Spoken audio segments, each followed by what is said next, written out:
These things used to be, when we got started, it was like you needed $100 million bag. Now it costs $1. The barrier of entry, it's gone. It's totally gone. Protocols and their existence/blockchains have sort of gotten so good that they are better now than relational databases, which is why I think money's just going to move to the protocols. They're now the better tool for the job for engineers. I've never seen adoption or demand like this in any project that I've ever worked on in my life. The first way of transacting globally with regulated dollars that truly anybody in any computer and any agent can use without having to call and ask for permission. If it's fast and if it's cheap, the computers are going to go back to the thing that humans built in the 1970s. I mean, I don't know if it's up 1,000, 2,000% year over year, but it's so much that like no one's calculating it. They're just trying to keep up with it. It's like, and some of it's just demand. We're on 27 different blockchains, and on every single blockchain, all of our customers' products are compatible with every single bank account in America. That might be a one of one feature set anywhere on the planet. To think an agent with a budget might end up communicating via email humans to give them work in order to get something back to be compensated by an agent which was written on a protocol. Sounds totally bonkers, but I don't think we're far off. Yeah. So Ben, thanks for coming in onto the show. Can you tell us about Elemental Designs and basically what kicked off like a lot of your philosophy and your mental model of the space of the internet, regulation, dealing with payment service providers? But yeah, can you just give us that background story, starting with Elemental Designs? I haven't thought about that in a long time, Gabe. Thanks for having me. I mean, that's kind of a trip down memory lane. I got into building websites when I was in high school. And when I was in high school, I built somebody a website for free. And then they let me start selling things out of their store on the internet, which is how I got into selling things on the internet.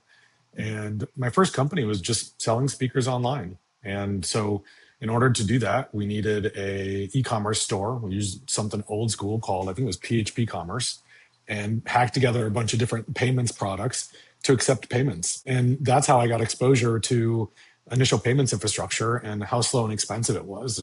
That company, when we sold online, we lost 3-4% of our money to the credit card fees, but it also took 3 to 5 days to get paid. I was a small business, always sort of like chasing the inefficiency of money coming in to manage how it flows throughout the business. And eventually I just got so annoyed with it. I started trying to research how these things work. And that's what ended up leading to Dwolla.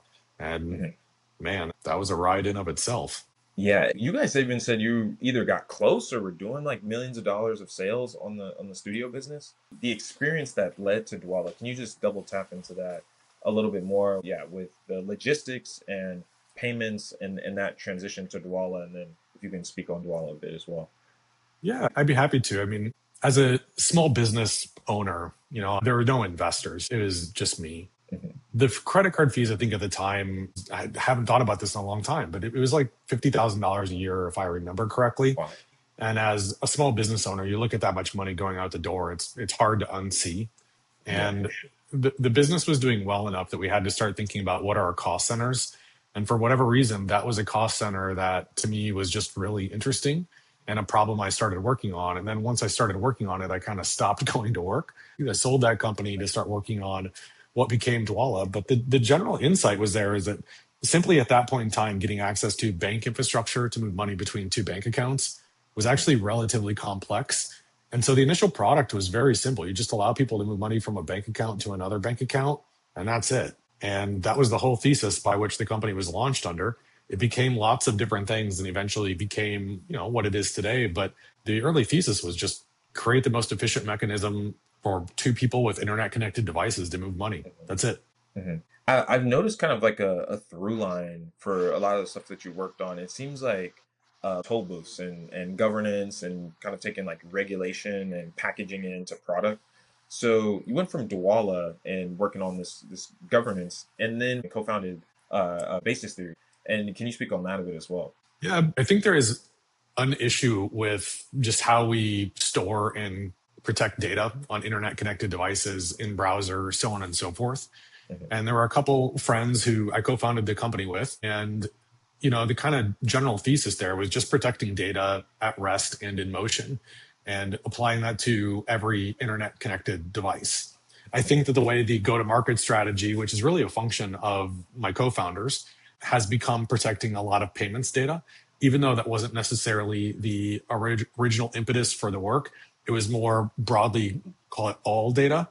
And I think they've just found product market fit in that particular aspect. But I think basis theory is really cool. It's using math to protect data, and some of that data is payments, some of it's PII, and more is going to move over the internet, and there's no doubt about it. I mean, hopefully it becomes really important internet infrastructure as time goes by.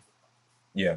But before we get into Braille and your core bread and butter now, can you give us just like a view of how you see the internet as that relates to payments as kind of a mental model? My sense is that the internet is the most efficient, globally available mechanism for securely getting information from one computer to the other. And because that is true, all data will inevitably go through secure and internet connected channels that are secure. So everything will move to, I think, the internet. Old networks, old packets, the way that things are done through old switches, I think is just going to move to more efficient mechanisms. And protocols and their existence / blockchains have sort of gotten so good that they are better now than relational databases, which is why I think money is just going to move to the protocols. They're now the better tool for the job for engineers. And so, these things run on global infrastructure. They're available to everybody permissionlessly, which is almost like the exact polar opposite of how traditional payment systems work. These weren't built as payment systems, but they can be used as a mechanism to exchange value, which I think is fascinating. And fundamentally, it's like how good the technology is what is going to create the draw for not only developers, but for agents to use that technology over the old stuff. Got it. And for this, you have a paper which is value derivations, right? And speaks on this a little bit. Can you go into kind of like your thesis in the paper and just kind of help us like abstract it? But it relates to the internet piece and definitely like all of this relates to the stuff that you're working on with Bro. Yeah, a lot of things are evolutions of another thing. And I do think that protocols, if you use the word ecosystem, some people say blockchains, they are an evolution of payment systems that came before them. If you look at the way that cross-chain protocols work or cross-chain transfers work, where you have mint burn mechanisms, it's remarkable how that parallels to clearing and settlement in actual payments infrastructure. It's all clearing and settlement. It's just doing it on new protocols. And what we found a lot of the time is that folks that are working in blockchain world might not know some of the terms from, let's call it like traditional finance world. And some of the folks that are working in traditional finance don't know some of the more DeFi focused terms. But the reality is like the efficiencies each side is chasing are like, it's the same efficiency. They're just trying to get value from one place to the other really fast. That's it. Yeah, if you've been in the crypto ecosystem for a while, you can kind of notice there's some fragmentation between like speculation and payments. And I think before it was very fuzzy, like, companies were like crypto companies, right? Where now there's like payment service providers and maybe they call themselves crypto companies or use that in the language.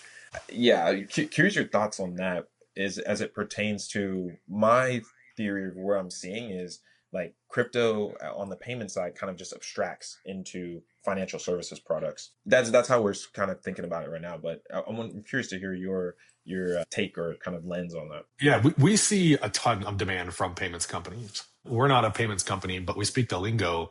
And the payments companies love stablecoins because if you interject protocol into the workflow, it lowers costs. And if you put a stablecoin, especially a custom stablecoin, into the workflow, it increases and generates revenue. And so the boring part about that is you reduce costs and you increase revenue. For a lot of payments people, it's not very often they get to pick a new like transfer type or a new way of getting money from one place to the other that doesn't cost them a whole bunch of money. It, again, generates revenue, reduce costs. And you can inject that into basically any payments company anywhere in the world at a ridiculously low cost and do it in a way that is quite fast.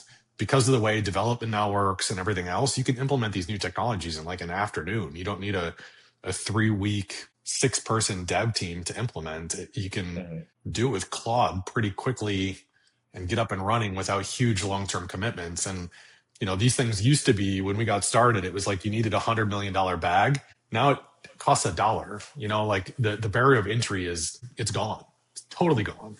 Yeah, yeah. On that piece specifically, because and especially as an infrastructure provider for these rails, because the barrier to entry and kind of like the integration or like the technical component, which was a huge edge for a long time, has become, the barrier entry is lower. Where do you think the value accrues like for stablecoin rails and remittance if it's probably no longer on the technical side? I personally think there's a lot of value accrual in the different connectors Mhm. between the ecosystems. Braille has spent a lot of time and a lot of money working on our own mint burn mechanisms to make liquidity across stablecoins. Basically, you go through our APIs, you can mint and burn and swap to any stablecoin you want at 0 basis points. That efficiency has been wildly helpful for us, but also has created opportunities for us to build other products and services on top of that particular thing that provide value to our customers. And so we have other products like instant treasury, and we're working on some data and analytics products that are more about like helping people move or understand the movement of the actual stable coins, which now, Mhm. because it's so cheap, you can actually move an astronomical amount of transactions and money very quickly at a rate you never could in the previous systems. And that has the sort of challenge of when you do that across lots of chains, it's really hard to get that view, Gabe, especially when you're doing like a brand new stable coin that none of the trackers are going to actually support. We see that as being a super large opportunity. And we Mhm. also see all these new sophisticated companies that are coming in that are already doing billions of dollars in volume. And now they want to leverage stable coins. But when they do that, it's very difficult for them to go send their team to an explorer that has a gambling ad on it. And so by, presenting that as an option, it helps create some common language between Mhm. the customer and creates other opportunities and brings new volume on chain. And that seems like table stakes, but across 27, 28 chains, which is what I think we're implemented with now, there's just Mhm. not very many providers that have that same view. We think that's really valuable.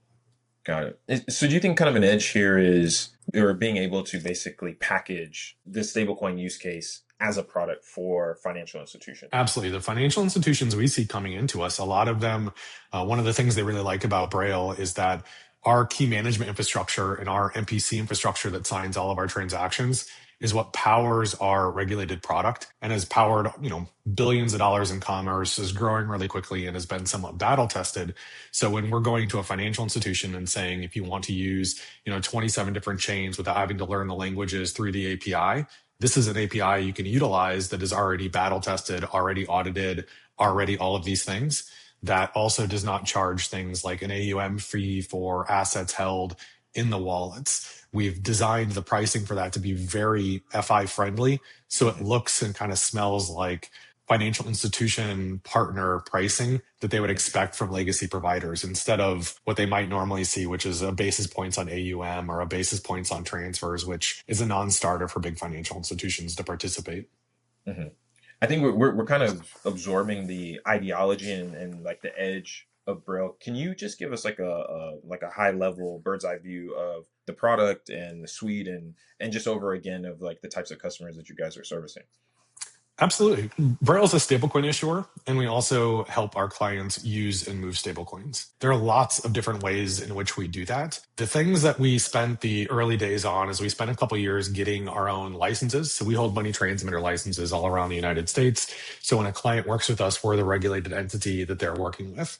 You'll notice on our website, we present ourselves as the regulated entity because we are, and we built our own infrastructure to power the stablecoin issuance, so we didn't have to pay a downline provider, again, an AUM fee or a basis point fee. We also built around all of that our own correspondent bank network to get the money in and out and manage the reserves for that particular product. And we have also built a number of things through self-discovery to help our clients make the stablecoins usable. And we've also found that once stablecoins become utilized that are custom, more businesses come in simply to utilize the stablecoins than we ever thought humanly possible. I mean, I can absolutely not believe how fast people are adopting the technology and pumping, tens, hundreds, millions of dollars through these things. It is insane. Yeah, and so what are the use cases for stablecoin or the companies that are issuing stablecoins or leveraging stablecoins? Like, what are the different types of use cases? Because I think people are familiar with using them for DeFi or trading and things like that. But from the enterprise side, kind of what is the core, maybe a couple of use cases? We see really strong adoption from payments companies that want to inject them to, increase efficiency, increase revenue. That's all there is to it. And a lot of them are back-end workflows with treasury workflows where they're using the stablecoin almost as an alternative to pre-funding a bank like they would in traditional payments. But it also has the benefit that then they can pay out via either like an RTP into a bank account 24/7 or pay out in a stablecoin that even if they're issuing their own stablecoin, they can swap to a Paxos, Circle, or Tether issued asset to just make the payout to whatever the client wants. So to the client, there's no difference. They're just using it in a workflow. That's fantastic for payments companies. One I always like to call out is Coinflow, because Coinflow has the most magical acceleration flow. Anybody in payments in the United States should study that flow inside and out. They basically created a scenario where you can charge a card and the merchant gets paid in 30 seconds. And so there's no waiting 1 or 2 days. That's a real merchant benefit. That's like my dream when I was an e-commerce merchant. And like, I probably would have never built a company if that existed back then. And then there's embedded finance that we see a lot of. Rain, I think, is a card issuer, is one of the best examples there, where you can support custom stablecoins in using different cards or backing different cards-based payments or in treasury workflows. And there are lots of examples like that that lead to like B2B, P2P wallets, neobanks that are starting to kind of put these things in everywhere. And we also see a lot of folks in financial institutions start to adopt this because of the same advantages. It's 24/7, 365. And I think those use cases where we're seeing the most volume. And then there are very exciting ones, like what are the payouts going to look like using X402, like leveraging agents and empowering the agents to go spend, and how will the agents pick what assets they want to use, and what is the average size of those payments? I think we all assume it's going to be low, but it's kind of emergent. We're waiting to see. Yeah. Yeah. Before we kick into the agents piece and machine-to-machine payments, on the user side and the institutions that you're working with, just to reframe, so the kind of the core use case you're saying is almost as like utility or tooling, as opposed to the users, or maybe if it's like a bank or something, actually receiving the stablecoin that they're issuing internally. Sometimes, yes. I mean, sometimes the end user isn't even exposed to the presence of a stablecoin. And I think that's probably good for the technology evolution, that when you log into your bank account, you don't think about, is my bank running on SQL Server or MongoDB? There's a database there, but you don't think about it. And I think that's now becoming a common thing for people to be building applications, or it's a stablecoin running on Base or Solana or Stellar or Canton, where you're picking the different ecosystem based on the attributes that are most important to you. Canton is fantastic for privacy, absolutely fantastic on institutional adoption.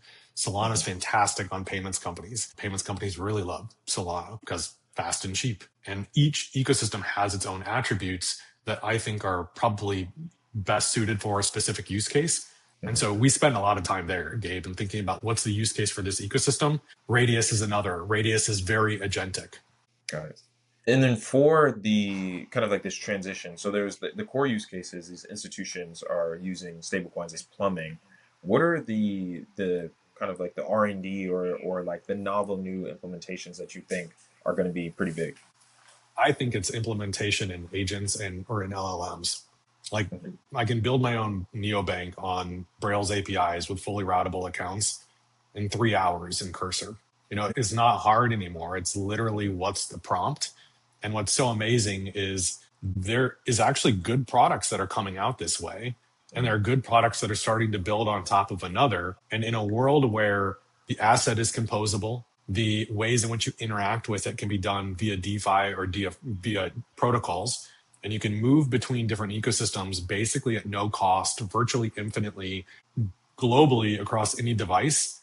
The flexibility of these assets becomes almost like incomprehensible.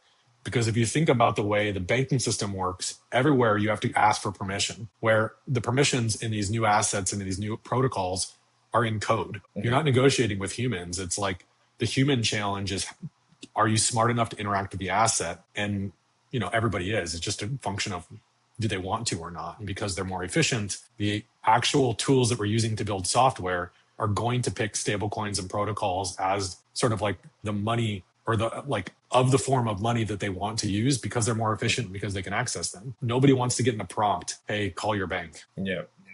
So how do you view money in stablecoins? And you kind of talked about this in some of your writing. How do you view the internet money stablecoins because of this frictionless behavior? I mean, I think it's all one and the same thing now. We're just kind of coming together and it's being more packaged and distributed. But I personally think that we're going to have millions of these stable coins. I think liquidity between them is going to be a technically solved problem. Right now, there isn't enough venture capital on the planet to solve the liquidity divide between all the different stable coins across all of the different ecosystems and chains. It would be easily into the mini trillions, and that's probably on the low side. I think that's going to be a technically solved problem. And when that's a technically solved problem and how you sort of like define programmatically what the high quality assets are, people, computers, they're going to opt into the high quality assets, and those are going to come from regulated entities, I think. Got it. Okay. Yeah, that was just my follow up. If we do have the ability to basically generate stablecoin and then use it as core infrastructure for, like you said, a neobank, or for big, a Chase, or a huge bank, Amex, what will separate outside the regulation I guess the quality, or like the Moody's for each of these stablecoins?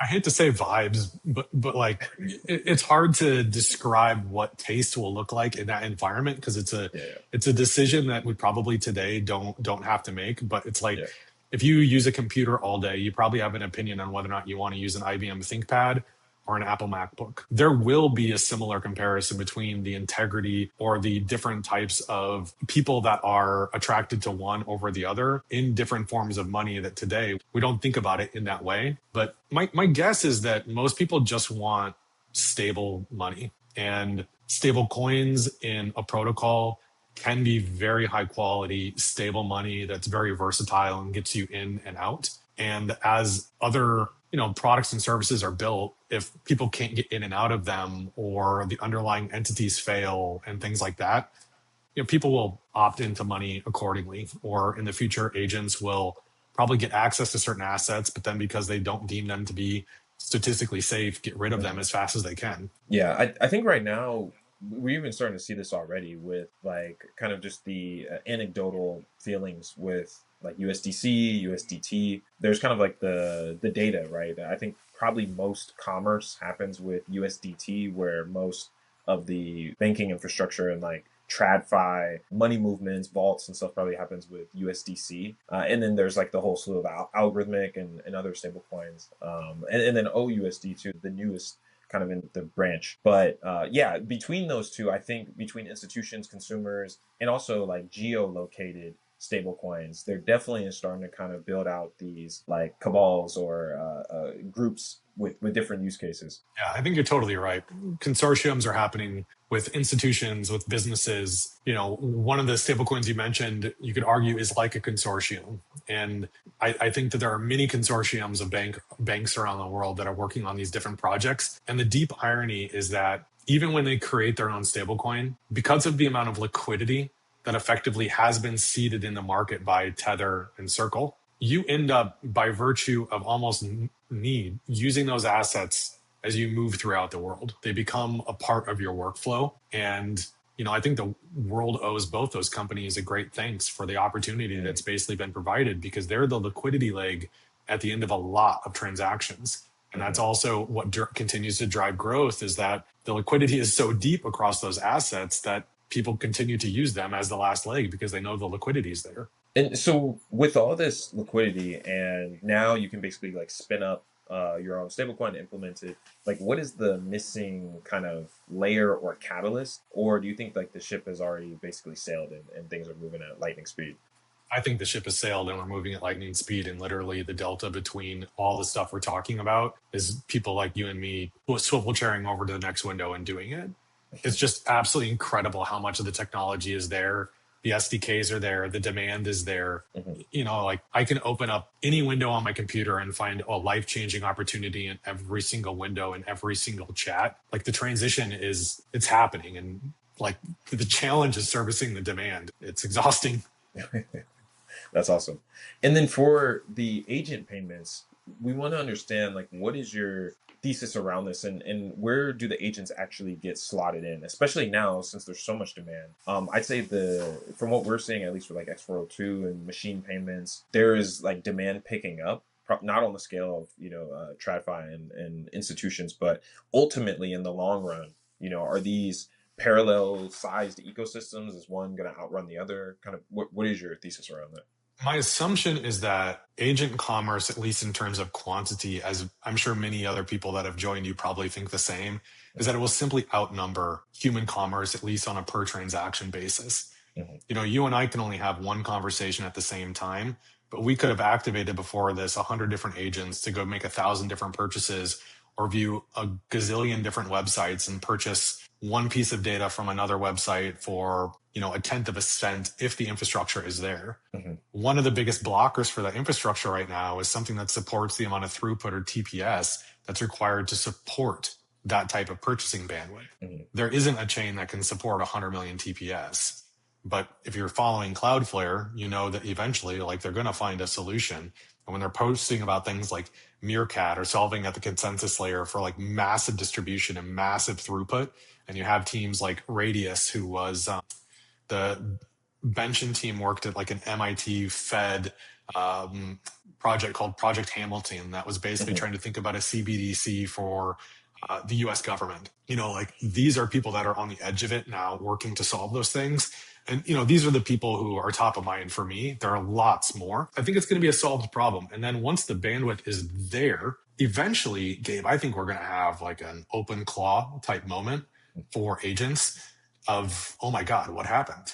And I don't know if it's X402. I don't know if it's MPP. I don't know if it's something else, but I think it's exciting. Everybody's kind of trying to find it. And I do think eventually we're going to have a moment where we're going to see, oh, goodness gracious, that's how this works. I mean, if we end up swiping our credit card to basically end up paying an agent to go execute a set of commands, I don't know what that binding is, but I think we're probably on the precipice of it. Ben, you've talked about edge compute for money.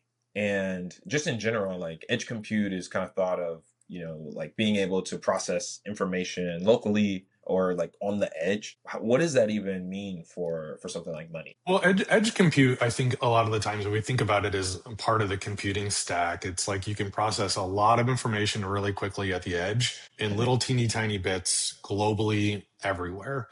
And then if you've got it kind of in your machine, in memory or in RAM, it can be there for a while. And then if you want it long term, you can have it in a local database or in local storage as a hard drive. And it's amazing how very small transactions at a very high velocity that never sort of phone home is ironically a very good application for, maybe not ironically, but it's a very good application for stablecoins and for protocols. And so if you want to sort of shove a ton of very small transactions into edge compute or into workers, which is a Cloudflare product type workflows, the value form that you would want to do that in is absolutely stablecoins. The idea of even using something like ACH for that, it's laughable. Some of us have tried to do it in the past. It's not good.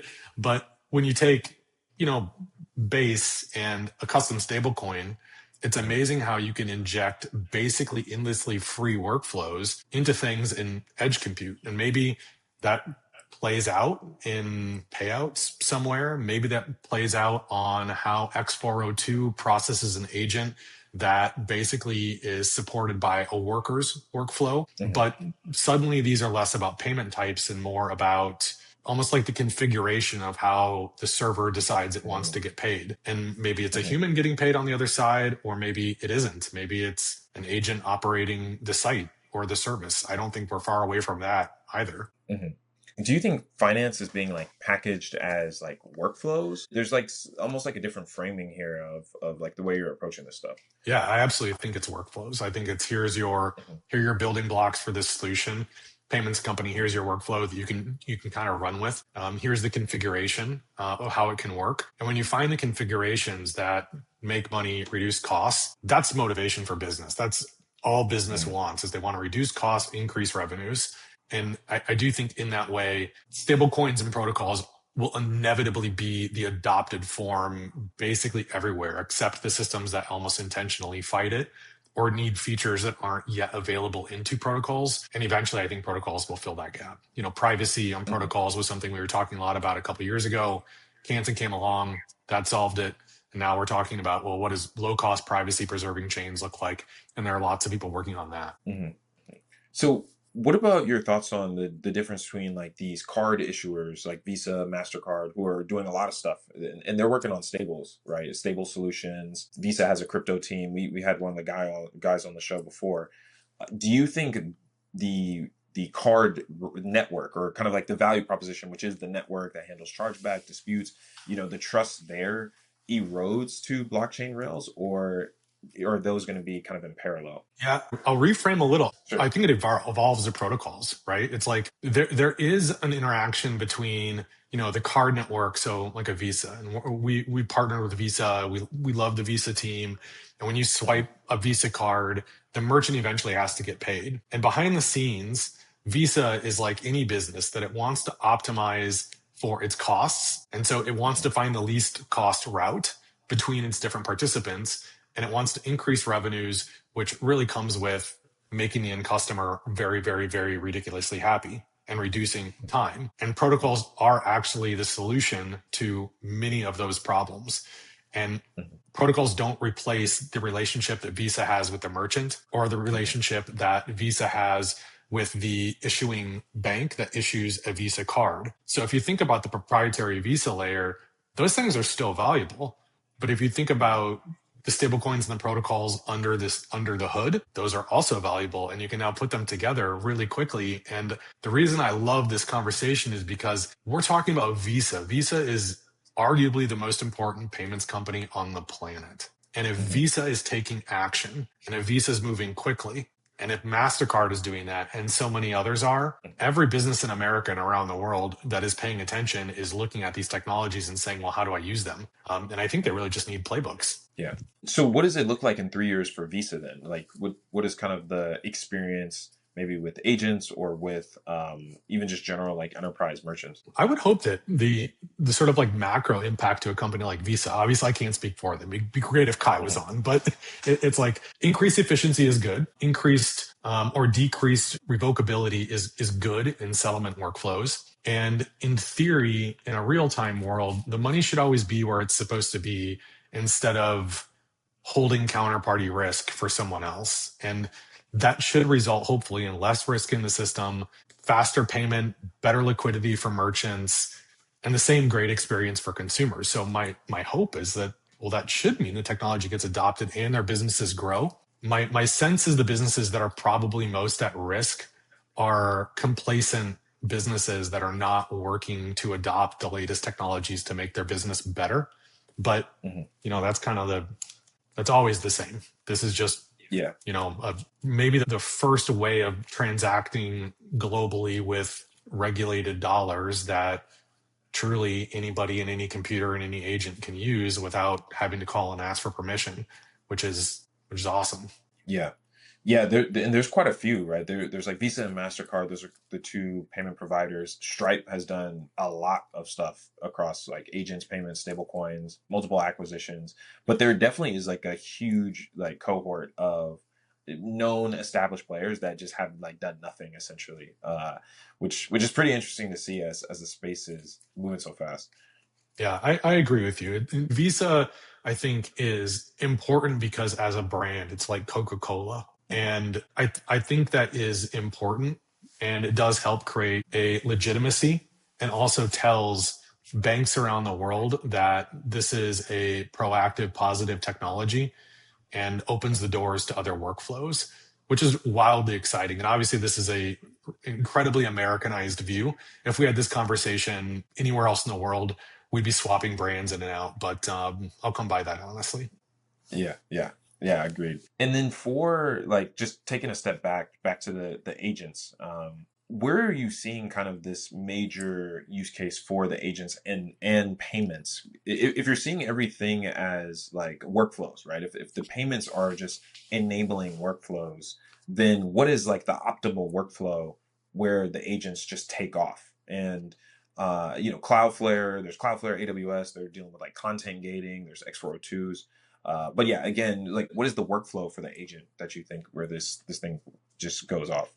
The truth is, I don't know. I think we're all Mhm. in the state of experimentation. I wrote a blog, I don't remember how long ago, trying to figure out if I could enable a merchant or an agent to send me a message. And the way that I gated it was I gated it with X402. And basically, Mhm. an agent can find it and basically make a payment, which is just a spam filter, in order to send me a message and provide Mhm. like a URL to post a message back to if I choose to respond. And Mhm. that type of experiment, I think lots of people are engaging in them. Lots of people also in companies, I think, have a far deeper thesis about what's going to help it take off. The whole concept of content gating works amazing if enough people and enough publishers of content agree on a format, and then there aren't enough assets that can be acquired by the companies that are effectively activating the agents to agree on and execute against that charge, which maybe that looks like Cloudflare's merchant gateway or something like that, or something else. But I do think eventually it's going to happen because it's a more efficient form of paying for content than typing in a credit card or giving an agent a credit card number to go execute. And I do think that's happening a lot. I mean, lots of people are giving Claude credit card information and bank Yeah. information to go do things with. Yeah, you've done something pretty interesting yourself that we've thought of a lot, especially with talking to a lot of these teams. And basically, you have an API like endpoint on your personal site, Mhm. which kind of remind me of the movie Three Body Problem, where they send the beacon into space, and it's like, hey, aliens, come find us. And that kind of seems like what you're doing. It's like, hey, come find me by enabling like just the clean rails to do so. Yeah, is that how you're thinking about things, or if you can share what was the reasoning? Some of it, Gabe, is just understanding the technology. And, Mhm. like I'm a dork. I like to play with technology. I like to see how things work. And I wish I would have said that differently. I think you get what I'm saying is just some of it is I'm just playing with the technology to see how it works. And Yeah, yeah. in the event that like you want to learn how email works, I don't know if you remember your first experience with email. You just sign in, send a message, and it's kind of magical. Your first experience Mhm. with text messaging, I think it's probably going to be very common that agents probably will try to communicate with people and people back with them. And Mhm. eventually that turns into a singular economy, not two separate ones. At least I assume so. It's like when you Mhm. when you email an email address, you don't actually know if it's a person on the other side responding or not. I assume Mhm. commerce will be pretty much the same way. Yeah, the piece that I think is kind of interesting is the research component and being able to kind of like put feelers out with the agent and maybe you pay or maybe there's like open endpoints. That's kind of what we think is going to be the biggest like next layer. But right now, as you said, there needs to be some consensus. There people have to be able to pay for things with money and then also have to be able to experience the gate. So yeah, kind of this full ecosystem. And as an infrastructure provider yourself, where are you kind of noticing the biggest challenges, especially with Braille? Is it friction with onboarding customers fast enough? Like where is the gaps currently? Yeah, every day is certainly an exercise in fighting friction. And sometimes that comes in the form of just sheer demand. There were Mhm. months where we were working to just update our signers to keep up with the transaction volume. Are the transaction volumes are, I mean, I don't know if it's up 1,000, 2,000% year over year, but it's so much that like no one's calculating it. They're just trying to keep up with it. It's like Mhm. you're in service of the curve at that point and in service of the market's demand as opposed to trying to predict it because Mhm. it's exceeded our expectations by so many orders of magnitude that we're just frantically trying to serve it. That's been a challenge and it's a technical challenge and I think it's very solvable. It's also been an interesting challenge because when people buy and sell stablecoins, money goes through traditional financial institutions, and when those numbers go up at the same rate, all of your bank partners are asking questions, all of your regulators are asking questions, everybody's very curious, and everybody needs an answer, and you're going to provide it to them. And all of these Mhm. things also have compliance controls wrapped around them. And to your comment around onboarding, I think in the last 3 months, we completely rebuilt our onboarding system because it took us 2 days to onboard a business customer. And now we've got that down to like, I think 75% of the time it's below 9 minutes. And some percentage of the time, it's well below a minute. I think ranging in like the 40 to 50-second range. And so Mhm. as you compact those, eventually it's going to be, okay, gosh, now there's 100,000 entities going through this in a short period of time. Now we have a throughput challenge now that we've reduced the latency to access the product. And some of it's just demand. We're on 27 different blockchains, and on every single blockchain, all of our customers' products are compatible with every single bank account in America. And you can push out via RTP, FedNow, ACH, all of these traditional payment methods that have integrations with banks behind them. And I don't know, that might be a one of one feature set anywhere on the planet. I don't know anybody else who has that feature set. Mhm. Yeah, the breadth of the chains is pretty interesting. I'm interested why so many chains, especially as there's probably like some power law, right, where majority of the transactions maybe happen on ETH or Base or Solana, something like that. But yeah, what is kind of the methodology for supporting so many chains? The way that we think about the world is each ecosystem, each chain has different use cases, and many times the developers of that ecosystem are thinking very specifically about like one thing or another. And so many times Braille's first class partner is the ecosystem itself, and then we service the demand from the use cases of that ecosystem or blockchain. I mentioned Mm, Solana before. Payments companies really love Solana, like yeah. they do flat out. And because there is a somewhat of a distribution of folks that I think it's a Chicago thing, to be honest, that are close to payments, close to Chicago, understand like Solana's in Chicago. It created an ecosystem where there's lots of developers who understand payments that were close to or around the Solana Foundation. And I do think Mm, that's created a groundswell of teams that kind of continue to build or go start their own companies that they're thinking about Solana tooling first. I think Canton mhm. has the same thing, but it's early on in its life cycle with financial institutions or institutional traders are building some of these much more type or name brand financial services types products that Canton has really gotten interested. Again, Radius is really fantastic with agents. I don't even know that Radius has a gas fee right now. Lightspark is Mm, really incredible team from former Libra, now working on mm, basically a Bitcoin L2. You know, all of these things have unique attributes, and who are we to decide why you should pick one or the other? Our feeling is that these are all parts of how the internet and value on the internet ties together. So we should be in service of what people want to build on it, what agents want to build. And that's just the way that we look at it. Some mm. things are easier than the other. Depending on the signing algorithm on some of these new chains, it gets quite interesting. When teams come to you, do they have like infrastructure already in mind? So they're like, hey, we want to support payments on this chain, or is that kind of like part of the sales and the consulting piece? It's both. I think there are a lot of companies that, if you've already decided you're going to build on Base, there's no reason to bring up a different blockchain. If you've already decided you're going to build on Stellar or you're going to build on Mm, Ripple, there's, even though sometimes people are like, well, those are kind of similar, from an ecosystem perspective, they're very different. And so when someone's mm, got it in their head, that's where they're going to build. I feel like the best thing to do is just help them build. Our job is to help. But when someone comes to us and says, hey, we're building a new bank core system, and that bank core system needs to look and operate like their Fiserv implementation or their FIS implementation that's private by default, where there is privacy layers that can be exposed for the different parties. That's where they might come to us and say, what should we do? And we'd say, you should build that on Canton. And also mm, here are reference people that you want to talk to see how they did it. We could have the same conversation about I'm building an RWA platform for some type of new debt vehicle that I'm going to tokenize and I'm going to work with stablecoins. Where do I want to build that? That's where we get feedback all the time. mm, mm. There's like the edge, right, which is the agents are on the edge, and then there's like the explosive use case of stables and using them. If you were a new builder and you're not working on the infrastructure with Braille, like what would you be working on, or what would you tell your close friend? Hey, this is like the opportunity right here. Work on this.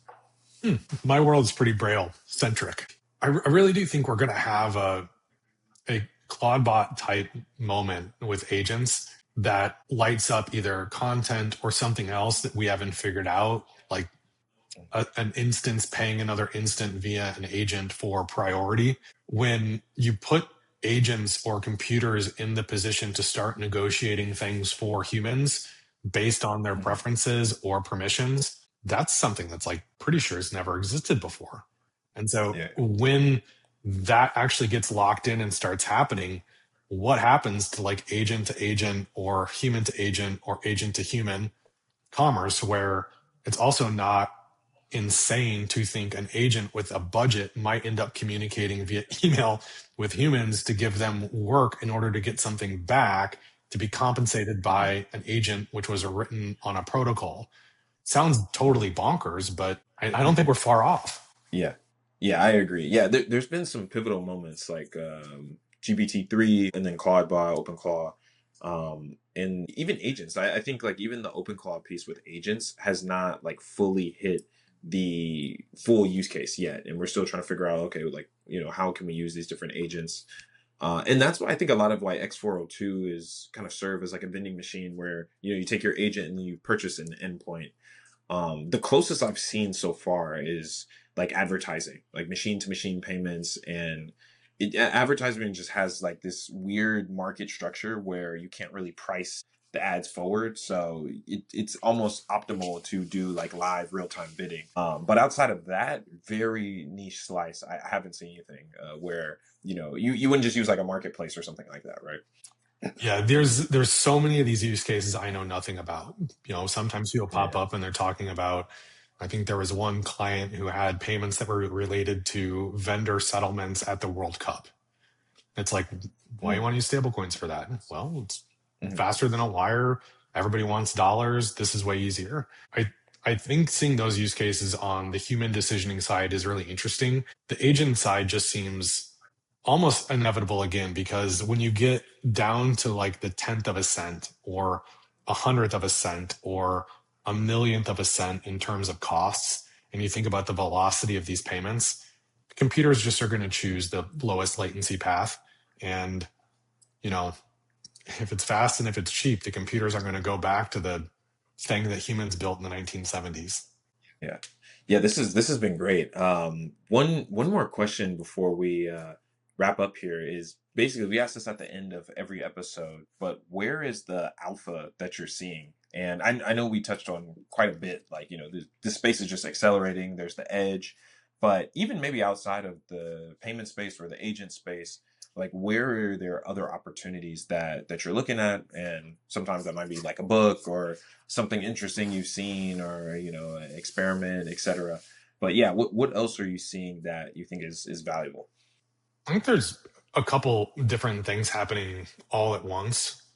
And I truly do mean this. I've never seen adoption or demand like this in any project that I've ever worked on in my life. I don't think that's a Braille thing. I think that is a stablecoin protocol pent up demand and want for more efficient systems that reduce costs and increase revenue. Hmm. And I don't think any of us knew how fast and how wholesome the demand could be.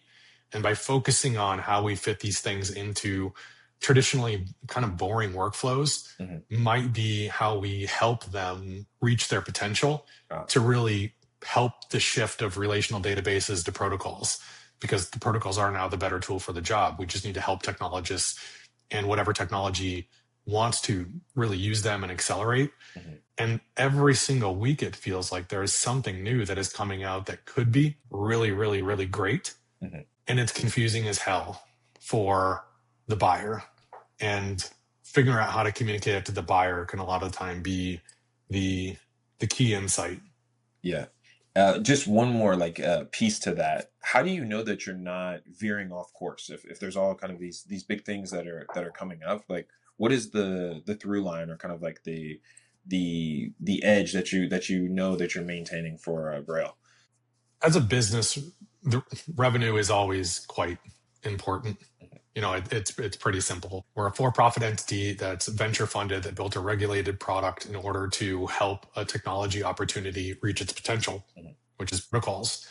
And so if revenue is going where it should be or above it, and if usage is going where we thought it would be or above it, we should focus on servicing really the curve and the weight of that demand. Mhm. And right now, that's where we're spending all of our time. I mean, every once in a while on a podcast, but the minute this is over, it'll go right back to sort of like servicing. How do we help get that customer live? And how is that also contributing to the business that we want to build and see forward in the world? We also are regulated in the United States, Mhm. but we're working on regulated entities outside of the United States to add additional currencies and to service demand that's coming in from all over the world.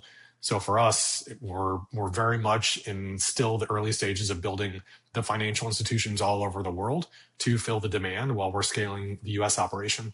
Yeah. Well, Ben, this has been great. Thanks for coming on.